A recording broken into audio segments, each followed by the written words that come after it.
بھارت کے زیر انتظام جموں کشمیر کے مسلم اکثریتی علاقوں کی مساجد اور خانقاہوں میں رمضان کے پہلے جمعے کو بڑی تعداد میں لوگ جمع ہوئے اور اجتماعی عبادات میں حصہ لیا۔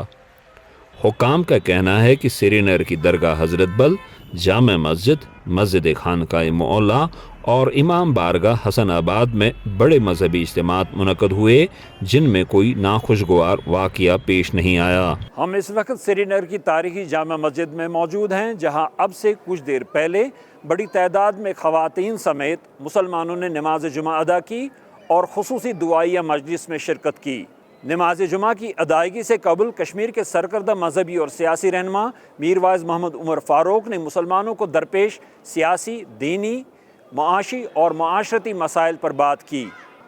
انہوں نے جموں کشمیر کے سیاسی قیدیوں کی غیر مشروط رہائی کا اپنا مطالبہ دہرایا اور علاقے میں جاری بجلی بحران پر اپنی گہری تشویش کا اظہار کرتے ہوئے متعلقہ حکام پر زور دیا کہ وہ اسے حل کرنے کے لیے فوری اقدامات اٹھائیں۔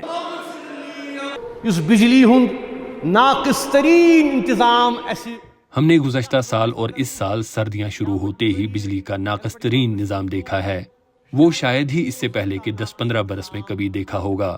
ہمیں سحری اور افطار کے وقت بھی بجلی سے محروم رکھا جاتا ہے۔ کیا حکومت ان مبارک ایام میں اضافی بجلی خرید کر صارفین کو فراہم نہیں کر سکتی تھی؟ عوام کا یہ دیرینہ سیاسی مطالبہ ہے کہ کشمیر کے تمام سیاسی قیدیوں کو رہا کیا جائے، خاص طور پر ان قیدیوں کو جو دور دراز جیلوں میں بند ہیں۔ ان کے عزیز و اقارب اور دیگر رشتہ دار ان سے ملنے وہاں نہیں جا پا رہے۔ ہم حکومت سے مطالبہ کریں گے کہ رمضان کے موقع پر انہیں خیر سلگی کے جذبے کے تحت رہا کیا جائے۔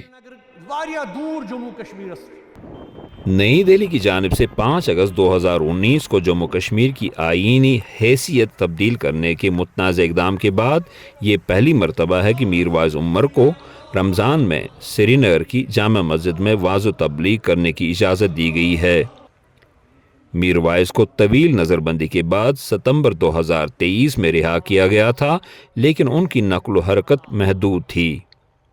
وائس آف امریکہ نے میر وائز عمر فاروق کی تقریر پر عام لوگوں سے بات کی تو انہوں نے کہا، آج 5 سال کے بعد جامع مسجد میں آج میر وائز صاحب وعظ تبلیغ کرنے کے لیے آئے ہیں ماہ رمضان میں۔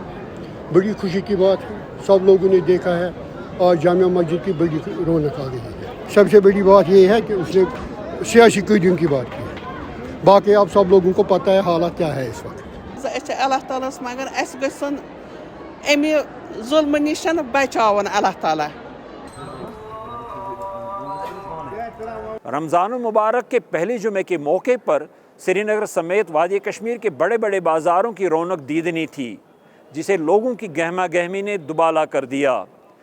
تاجروں نے بتایا کہ لوگوں نے کھانے پینے کی چیزوں بالخصوص کھجوروں اور خشک اور تازہ میووں کی خوب خریداری کی ہے۔ زبیر ڈار کے ساتھ Yusuf Jamil, voice of America, Sri Nagar.